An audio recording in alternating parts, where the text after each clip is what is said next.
Well, I'm Grant Cathro, and in collaboration with Lee here, wrote the bulk of the 1990s series. I'm Lee Pressman, and with Grant we wrote the new 1990s Tomorrow People. Roger Price wrote the pilot show for the reinvention of the series, and then after that we wrote all the rest between us. So we wrote 4 stories, each one had 5 episodes to it, so yeah, that was up until the point the show finished.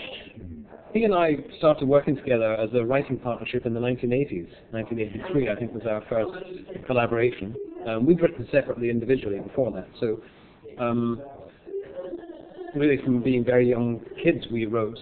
We met on a show where we wrote separate episodes. We met at a read-through one day and then collaborated and went on to write in excess of about 400 shows since then. So we were doing a lot of work for Thames Television, different comedies and dramas and things, when this Tomorrow People reinvention happened, and we were just in the right place at the right time, and we were asked to take over the duties of keeping the series going. The idea of taking the weird kid in class, the outsider, and turning that idea positive, that exists in the original series, and we love that about it, and we ran with that in the remake. I think at the heart and soul of the Tomorrow People, that's really what it's about. I couldn't really put it any better. Yes, it was.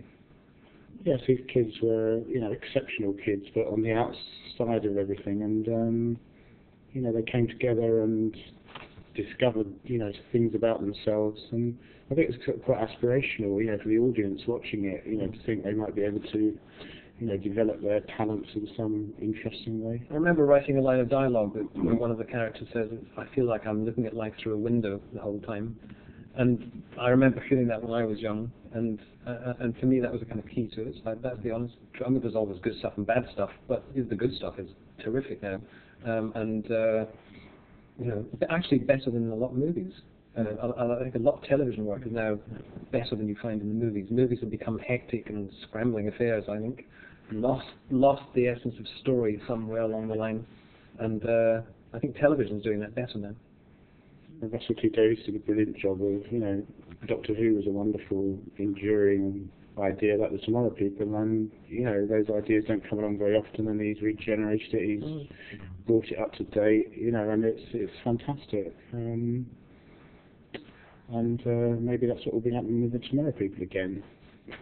Well, for the last 3 years, Lee and I have been working on a kids sitcom, also a fantasy. We've done mostly fantasy work our whole careers, as it happens, and either in comedy or dramatic sort of context. And we just finished doing a Bewitched-like sort of sitcom for kids for Nickelodeon, in conjunction with another 2 writers. We've done 78 episodes, so we've been very busy for the last 3 years on that, and it's just wrapping up now, so we're coming up for air. It's called Genie in the House, by the way. So yeah, it's funny we're back working for Nickelodeon again all these years later, which is interesting. Well, funny enough, one of the things we did with the Tomorrow People when we reinvented it was to actually make it very English, because we thought we can't really compete with what America can do. We don't really want to make an American show in England, but what we can do, we were thinking of things like the Avengers, where, little funny little quirky villages and strange looking houses, that's the sort of thing we can dwell on, and that's what we capitalised on with the Tomorrow People. Whereas Genie in the House is more of it's almost designed to be European. There's no Englishness about it at all. It's not location specific in any way, really. Yeah. It's almost like a genre sort of location in a funny way. It's like sitcom land. It's a shame. I think it's a shame, really, to try and make something that's not specific to a particular area.